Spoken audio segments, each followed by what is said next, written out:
the latest audio research news from the transmitter. Models at the Speed of Thought. How AI Coding is Reshaping Theoretical Neuroscience by Brian D. Pasquale. Almost 2 decades ago, Larry Abbott laid out principles and foundations for the coalescing field of theoretical neuroscience in a perspective in Neuron titled Theoretical Neuroscience Rising. One idea that stuck with me was that rigorous models expressed in equations rather than words can be formulated, explored, and often rejected at a pace that no experimental program can match. Equations, Abbott argued, force a model to be precise, complete, and self-consistent, and this precision, combined with speed, acts as an intellectual filter, winnowing possibilities before expensive experiments begin. Abbott painted a picture in which modelers rapidly cycle through phases of model exploration and rejection. In practice, this doesn't quite happen. Translating a word model into equations, translating equations into code, and integrating a model with data all represent engineering work that is invisible to the scientific narrative. These costs create a bottleneck that shapes what models are explored, adopted, and published, ultimately throttling the pace of theoretical exploration, which Abbott identified as theory's core advantage. Agentic coding framework systems that can write, debug, and integrate code through natural language interaction are changing that story fast. Not by replacing the human work that goes into conceiving of models and weighing their merits, but by eliminating the engineering scaffolding that has, until now, limited what theories we fully explore, which models get tested, and how fast we can reject them. A theoretical neuroscientist can now specify a model in conversation, sketch out the assumptions, describe the data, outline the inference procedure, and have working code in days instead of months. This is exactly what the field should want. How is this reshaping the landscape of theoretical and computational neuroscience? I outline below 4 main directions along which I think tectonic change is coming. To get a sense of how others in the field view this change, I also asked 7 neuroscientists to weigh in. First, agentic models are removing technological hurdles, enabling experimentalists to implement and access models that previously required collaboration with a quantitative neuroscientist. In the former era, I would spend months fitting established but above novice level models in service of a collaboration wrangling data, implementing model variants, and debugging convergence. Most experimental labs were not able to implement these models because the technical barrier was just beyond their threshold. Instead, they relied on collaborators as guides, an often mutually beneficial process, but also one that did not require a modeler to live at the frontier of technical innovation. Agentic coding frameworks eliminate that friction. An experimentalist can now ask an artificial intelligence, AI agent, I have this data. Can you fit a hierarchical generalized linear model to it? And have a well-fit model with an accompanying explanation within an afternoon. Reducing this small but real technical barrier places these models directly in the hands of experimental researchers, parallelizing a formerly bottlenecked process. Second, theorists can finally accelerate their own exploratory work at the pace Abbott envisioned. Abbott argued that theorists could formulate, explore, and often reject models faster than experimentalists could test them. But that advantage was always throttled by the time required to translate word models into equations and equations into code. In the former era, ideas that might bud remained kernels jotted in notebooks simply because the cost of implementation was not worth the payoff, assuming most ideas were dead ends. Alternatively, this friction encouraged researchers to build simple models that could be analyzed and coded quickly. They were less likely to develop and explore complex models, which require more engineering overhead. Sometimes this simplicity offered deeper insight, and sometimes it failed to capture critical biological realism. In an agentic framework era, a theorist can sketch a bold new theoretical idea, a modified recurrent neural network, a novel learning rule, a different population coding scheme, and quickly have it implemented, tested on synthetic data, and refined. The theoretical frontier expands significantly, enabling exploration of more models and more complex models from seed to fruit. Many ideas will fail, which is a good thing. Abbott's vision, rapid exploration and rejection of models finally becomes operational. Third, and most disorienting, is what agentic systems can discover on their own. Evolutionary algorithms guided by large language models, LLMs, such as Google's AlphaEvolve, can explore model space in ways human intuition might not naturally traverse, and at a scale impossible for even the most caffeinated graduate student. We might not think to try, or have the infinite bandwidth to exhaustively attempt particular combinations of nonlinearities, or a specific coupling between neural populations, even if the precursors to those combinations were sitting on the shelf waiting to be combined. Through sheer brute force, AI systems can explore these combinations, creating millions of potential models that include long established ideas and unexplored new directions. History offers insight into the potential pitfalls of rapid, technology driven scientific discovery. The arrival of the spectroscope, for example, introduced a wave of new hypothetical chemical elements in the 1860s that included both real discoveries, such as helium, and phantoms, such as coronium, a hypothetical element rooted in a real observation, which took decades of theoretical work in physics and chemistry to dissolve. For AI-guided search, some discoveries will be scientifically meaningful. Others will be artifacts of the search process. We'll have to develop new skills for understanding models we didn't directly build and continue to lean on and develop models based on first principles to separate the heliums from the coroniums. Fourth, agentic coding frameworks enable more mathematically sophisticated models. Some of the most acclaimed and mathematically rigorous models in computational neuroscience, such as mean field theories from statistical physics, employ advanced techniques that require years of focused training to wield. As we move into a vibe-proving era, the outlook for equation-based, AI-assisted theoretical work is changing. A system that can manipulate symbolic mathematics and executable code simultaneously opens new research directions in mathematically sophisticated models by supporting researchers who are very comfortable at the computer terminal but less comfortable at the blackboard. It's worth acknowledging that this acceleration and expansion of theoretical possibilities comes with a real risk, particularly for trainees. For theorists, the struggle to translate an idea into equations and then into code isn't merely friction. It's a form of disciplined thinking. When a theorist builds a model piece by piece, they develop an intimacy with the model that forces understanding. The slow, painstaking construction is how the modeler comes to see gaps in their own reasoning, where vague intuitions confront reality. Automating this struggle away risks creating a world in which theorists never develop that intimate understanding of their own models. For trainees, this is especially dangerous. Advisors face a heavy responsibility to decide which struggles are worth preserving to protect the conditions under which learning occurs. But there's a deeper risk still. It's precisely this struggle that often sparks genuine theoretical insight. Nights spent staring at a model behavior you can't explain are when theorists make conceptual leaps that lead to genuine discovery. If we lose the struggle, we may lose not just understanding but inspiration itself. The field risks becoming prolific but shallow, generating models faster than we can generate insights. As Tim Rickworth recently argued regarding AI-assisted writing, if the struggle to articulate an idea is part of how you come to understand it, then tools that bypass that struggle might degrade. The kind of thinking that matters most for actual discovery. Agentic coding frameworks help us realize Abbott's vision: the freedom to explore and reject ideas rapidly, the removal of technical barriers that reduce model adoption, and the ability for more researchers to explore complex and mathematically rigorous models. A North Star as we navigate this era is remembering that most ideas should fail, and to develop and maintain this discretion, we may need to periodically step away from the AI and return to the time-tested resource of our own minds. Larry Abbott, Zuckerman Institute, Columbia University. AI tools have come along at a very fortuitous time for neuroscientists, the era of big data. Recordings from multiple thousands of neurons, long lists of cell types, and huge connectome datasets provide more information than a human brain can envelop, but not a human brain and an AI assistant. Major new discoveries are likely to come from humans generating insights, just as they have always done, but collaborating with an agent that can quickly provide them with intelligent access to data too vast for previous researchers, no matter how brilliant, to ponder. Juliana Georgieva, Technical University of Munich. I find one aspect of the new AI era particularly exciting: the possibility of deeper, agent-assisted research synthesis. This will still have to be guided by humans with real expertise in a field, both to avoid hallucinations and to recognize when an AI system is invoking concepts that do not actually exist.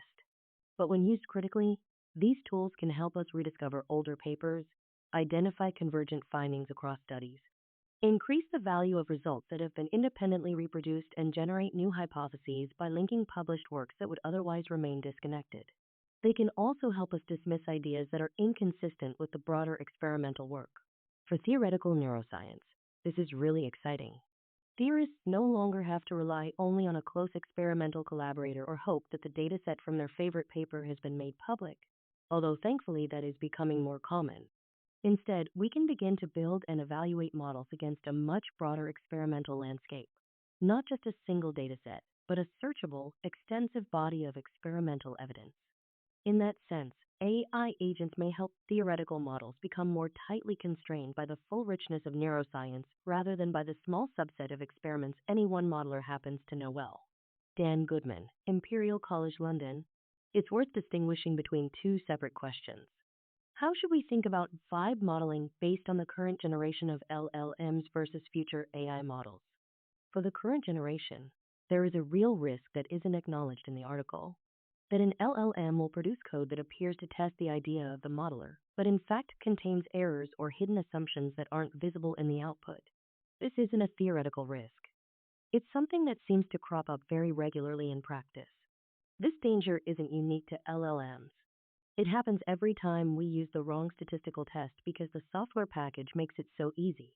The risk is that vibe modeling will make this much more frequent, and it would be exacerbated by the suggestion in the article to get an LLM to iterate without human intervention. Some of this may be addressed by future improvements in LLMs or a switch to a different type of AI model, although this might not come as soon as we think. Even if we're optimistic in anticipating AI progress, the question remains whether vibe modeling is a good idea. I agree that we need to develop understanding as well as produce code, but I don't think this is only an issue for trainees. I would put it differently. Our aim should not be the production of models. The fact that our community implicitly values the production of models over understanding is a byproduct of perverse career incentives to publish a lot of papers. And there's a risk that vibe modeling will make this even worse. I suppose one positive outcome could be that if it becomes trivially easy to generate a model in support of any idea, it might force us to think a little harder about what we're doing and why. I don't want to be only negative, though. I do think there's a possible place for AI in research. I would love to have the ability to describe a vague idea and have it instantly converted into a concrete implementation. As long as we recognize that this output is only the starting point for a process that should end in a human comprehensible nugget of understanding. That nugget might be code or an equation that contains the core idea. We shouldn't care if this nugget was the result of traditional modeling, AI, or indeed the result of a feverish night after eating too many hallucinogenic mushrooms. If it can be understood and verified by a human, and it stands alone from the process that produced it, then it has a place in science. Grace Lindsay, New York University. Computational neuroscientists have often posed the question, what would you do if you had all the data about the brain you wanted? In a way, this is a very practical question. As our experimental methods grow in capacity, we need to have plans and pipelines in place to handle their growing outputs. But it also functions as a rhetorical device. In contemplating the answer, we may come to realize that data isn't our only or even our main bottleneck after all. Neuroscience needs better theories, models, and frameworks just as much as it needs more tools, equipment, and datasets. But now, as Di Pasquale's discussion of AI-assisted modeling lays out, we are faced with a new question. What would you do if you had all the models of the brain you wanted? Removing the barrier to implementing and evaluating models should have a similar effect on the field as increasing data collection, which is to say that its benefits will depend on our ability to use all these outputs intelligently and at this new scale. One effect of this may be that the questions of science increasingly become questions of metascience. Not just is this model useful, but how do we decide if models are useful? And the underlying tensions that have always existed in our heavily interdisciplinary field questions regarding the purpose of neuroscience and how to define success will be on larger display when everyone has their own set of models to choose from. The way to buttress ourselves against this potentially overwhelming onslaught is to sharpen our view. Becoming clearer about what our individual questions are and stricter with the objective means we will use to evaluate our answers. And of course, we need to know why we are asking these questions in the first place. Tomo Pereira, Salk Institute for Biological Studies. Let me preface this by stating unequivocally that I am by no means a theoretical neuroscientist. Computational, maybe, but mostly I am a software and machine learning engineer who likes to think about brains, behavior, and biology more broadly. To that end, we have honed our craft of building scientific tools through advanced software engineering practices. Yet, as this piece articulates, The emergence of agentic engineering has radically transformed the way scientific software is built by virtually removing the need to code at all. It might seem reasonable to see this as an existential threat to our research program and the value we provide to the scientific community. And there have been some nights when I certainly have. In the same way a theorist might value the struggle of structuring equations into code, we value engineering with elegant design patterns that reflect structured thinking about algorithmic and system architectures. If my agent builds the functions, their docstrings, and the unit tests for me, have we lost the art and deeper craft of scientific software engineering? Ultimately, however, I have found this new mode of operation indescribably liberating. All my lab members, even my administrative assistant now, have a Claude Max subscription. Leaning into it has brought about new forms of excitement by allowing us to think bigger about what's possible. Transcending the shackles of deep technical debugging means that my advising meetings with trainees are less about troubleshooting and more about ideation on models and experiments. Turnaround times are faster, and the quality of the work is higher. Even if the AI makes a mistake, it now becomes an opportunity for my trainees to learn how to evaluate science more critically. Finally, for me personally, it has delivered much-needed soul-nourishing freedom to do intellectually stimulating work in between the Kafkaesque tedium of faculty responsibilities. Kim Stackenfeld, Google DeepMind, and Columbia University. A sentence in this article stuck out to me. LLMs can explore model space in ways human intuition doesn't naturally traverse. I wonder, is the exploration strategy implemented by LLMs profoundly different, or is it just more patient?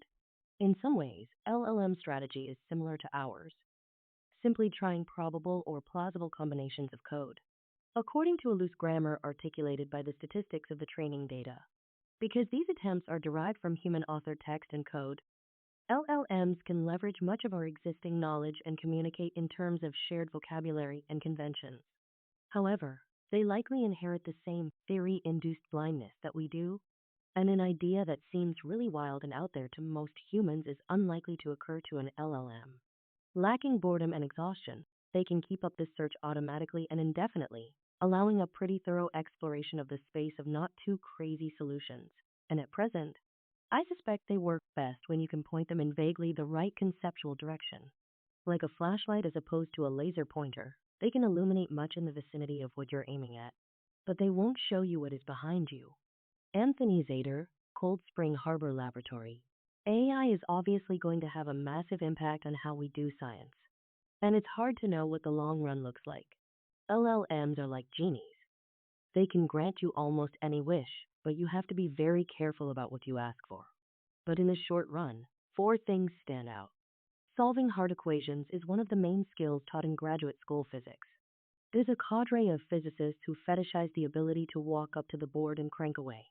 But LLMs are now nearly as good as the best of them, and they keep improving. The differentiating skill is shifting from ability to turn the crank to insight into the problem. This is an equalizer. The ability to program anything quickly is liberating. It makes exploratory work and the pursuit of random, I wonder if, questions immeasurably easier. This is especially true for visualization. In seconds, you can spin up a user interface with knobs and clever graphics, limited only by your imagination and your taste.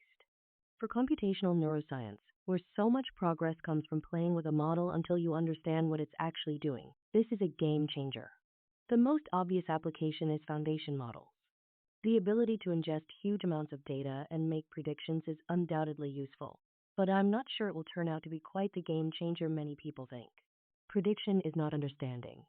The flip side of all of this is a particular kind of AI psychosis. LLMs will let you flesh out any idea, regardless of merit, and convince yourself that you have had a brilliant breakthrough.